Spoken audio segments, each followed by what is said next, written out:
मित्रों, पिछली बार हमने संस्कृत वाक्य है ओम तत्सत, उसमें ओम की बात की थी। आज हम दूसरा जो महत्वपूर्ण पद है इसमें सत, उसके बारे में कुछ चर्चा करेंगे। तब सत का अर्थ क्या होता है? संस्कृत में सत शब्द का अर्थ होता है होना, या जिसको कहेंगे कि टू बी, टू एग्जिस्ट। माने क्या? किसी वस्तु को जो दिक् काल में समय और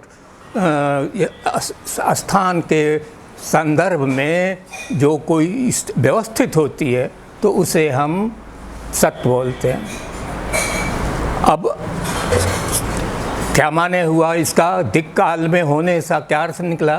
माने कहने का ये हुआ कि कोई भी वस्तु जो है उसका शून्य से उदय हुआ, उद्भव हुआ, और फिर वो थोड़े दिनों के बाद में फिर वो एक कार्य हुआ और वो दिक् शून्य में विलीन हो गई।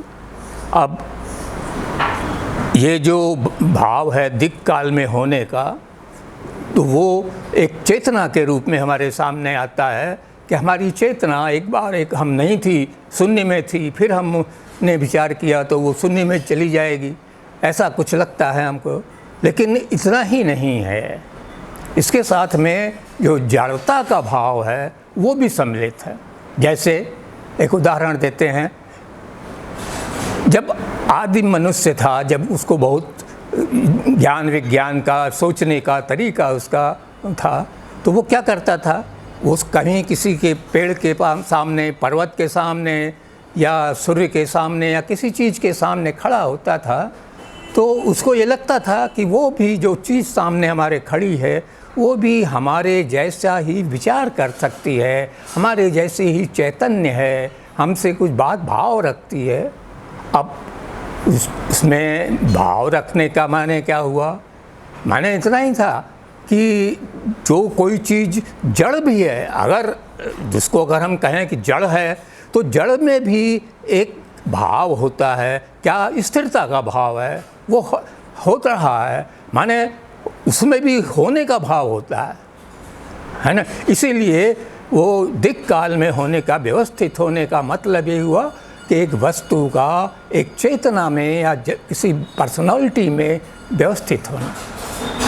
अब लेकिन ये सब कहने का अर्थ इतना ही हुआ कि जब हम कहते हैं कि कोई वस्तु जो सत है वह है, हो रही है, एग्जिस्ट कर रही है, तो इतना ही एक पक्ष हुआ ये बात कहने का। इसका एक और पक्ष होगा कि अस्तित्व वो भी है जो दिक् काल के परे है, दिक् काल से अलग है। क्यों? कि अगर एक पक्ष नहीं होता, किसी भी चीज़ का कई आयाम होते हैं, एक आयाम अगर उसका होना है दिक् काल में व्यवस्थित होना, तो दूसरा आयाम उसका क्या होगा? स्वाभाविक रूप से हम कहेंगे कि वो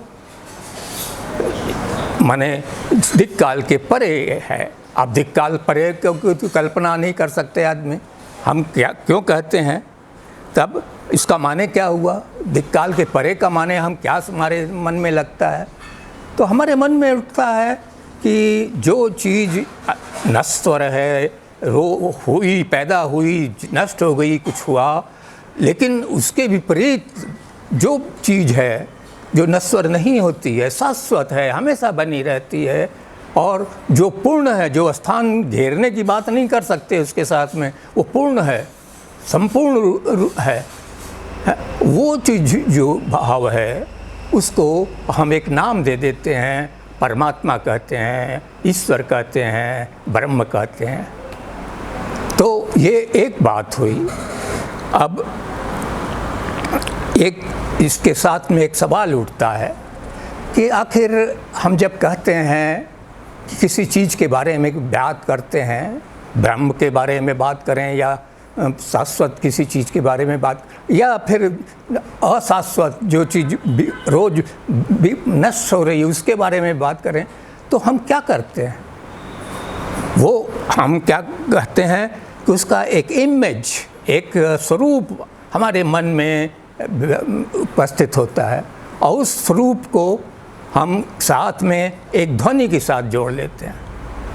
माने हम कहते हैं कि जीवन, अब जीवन में से हम लगते हैं कि हम पैदा हुए थे, बड़े हुए थे, हुए, वृद्ध हो गए।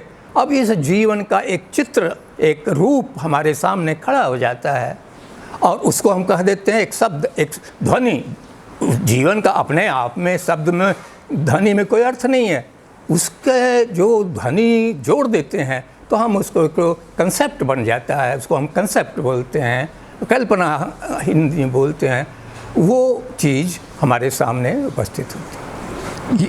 प्रश्न एक यहाँ पर खड़ा होता है कि जो भी चीज़ें व्यवस्थित होती हैं समय में और स्थान में, काल दिक काल में व्यवस्थित होती हैं, टाइम एंड स्पेस में उपस्थित होती हैं, हम उसी की कल्पना कर सकते हैं, उसी का एक स्वरूप हमारे दिमाग में आता है। आप विचार करके देख लिए, आपको लगेगा कि कोई भी विचार आपके मन में आएगा तो उसके साथ में काल और दिक, भास, स्पेस और टाइम जुड़ा होगा। अगर जुड़ा नहीं है, अब एक जो दूसरा पक्ष ने लिया परमात्मा का, ईश्वर का, ब्रह्म का, अगर वो उसमें ये भाव जुड़ा नहीं है तब अब उसको कैसे हम व्यक्त करेंगे? ये उसको तो भाषा व्यक्त नहीं कर सकती है, वो अनिर्वचनीय है, इनएफेबल बोलते हैं उसको। माने कि उसकी कल बोलने के लिए हमारे विचार, हमारे साइंस, हमारा सेंस परसेप्शंस वगैरह जो हैं वो सारे फेल कर, तब क्या होता है, तब हम कैसे उसको व्यक्त करते हैं?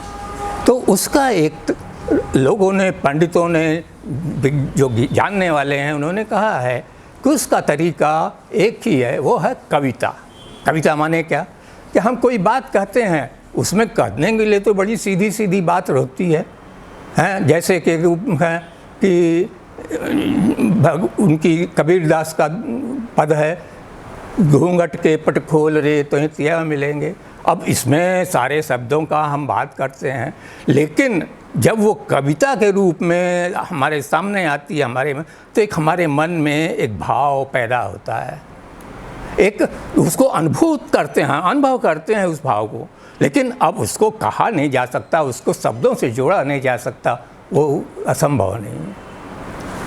अब एक उदाहरण देते हैं इसके लिए आपको, कविता का।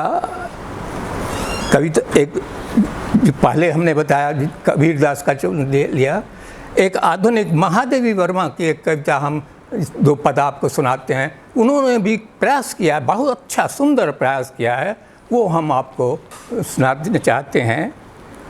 कह दे माँ क्या देखूं, देखूं खिलती कलियाँ या प्यासे सूखे अधरों को, तेरी चिर सुषमा देखूं या जर्जर जीवन देखूं।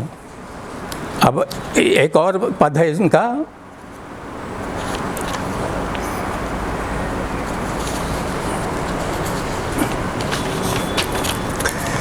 तेरे असीम आंगन की देखूं जगमग दीवाली, या इस निर्जन कोने में बुझते दीपक को देखूं। अब आप अनुमान लगा लीजिए कि अगर यही बात आपको सीधे सीधे शब्दों में कही जाती कैसा, तो आपके मन में कुछ नहीं होता, कोई चित्र नहीं बनता, कोई भाव नहीं पैदा होता।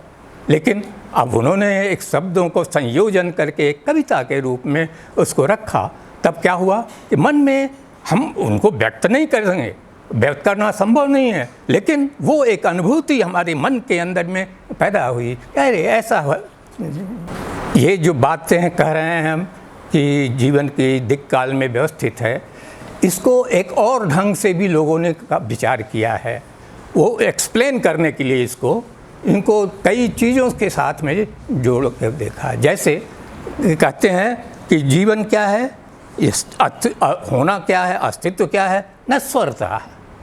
माने कोई भी चीज़ है, ये प्रवाह चल रहा है, वो पैदा हो रहा है, नष्ट हो रहा है, वो होना ही है, नष्ट होना। इसीलिए अपने यहाँ कहते हैं कि जो पैदा हुआ जो नष्ट हो जाएगा, ये भाव है, तो हम उसको कहेंगे कि विषाद में, जिसको दुख की बात है, तो भगवान बुद्ध भी कहते हैं, पहला ही शब्द उनका वो है, वाक्य है, उपदेश है कि दुख है।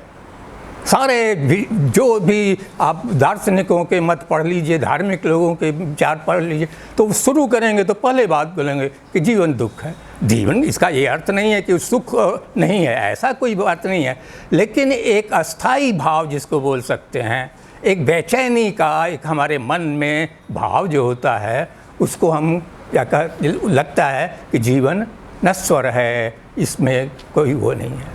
अब दूसरी इसके बाद में अब सवाल यह है कि अस्तित्व का जो भाव है, इसको एक हम आपको कविता सुनाते हैं इसके बारे में। संस्कृत के भर्तृहरि ने बहुत बढ़िया वो लिखा है, पद लिखा है, वो सुनाने लायक है।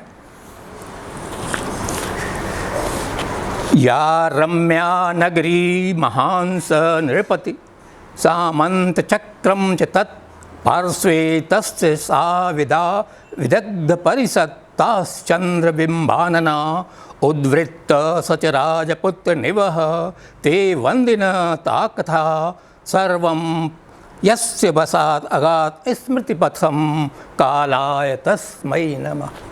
माने हम उस काल पुरुष को नमस्कार करते हैं कि जिसके बस में होकर के बड़े बड़े राजा महाराजा सामंत उद्वृत्त लोग, सुंदर चंद्रबिंबानना स्त्रियां सब काल के गाल में समा गए, उस काल पुरुष को हम नमस्कार करते हैं, है ना।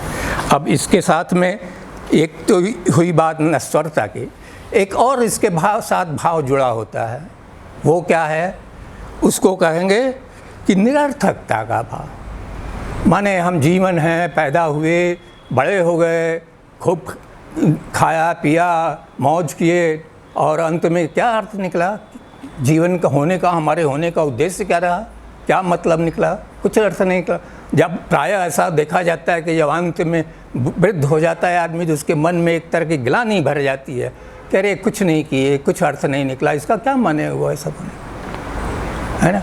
अब एक ये भाव जो है, इसको भी हम आपको एक उदाहरण देते हैं। इसका शेक्सपियर ने अपने एक ड्रामा में एक वर्णन किया है, और बहुत बढ़िया वर्णन किया है, वो हम आपको सुनाना चाहते हैं। कहते हैं कि tomorrow and tomorrow and tomorrow creeps in this petty pace from day to day to the last syllable of recorded time, and all our yesterdays have lighted fools the way to dusty death. Out, out, brief candle, the life is a walking shadow, a poor player that struts and frets his hour upon the stage and then is heard no more. It is a tale told by an idiot, full of sound and fury, signifying nothing. अब सिंधी बात है कि कितना है कि उनको एक आदमी यह अनुभव ये कर रहा है, इस नश्वरता का, निरर्थकता का जब अनुभव करता है, तो एक उसके मन में एक अनुभूति पैदा होती है। अब उस अनुभूति में हम कहाँ से, हम ब्रह्म से, जो दिक् काल से परे जो वस्तु है, जो भाव है, उससे हम जुड़ जाते हैं।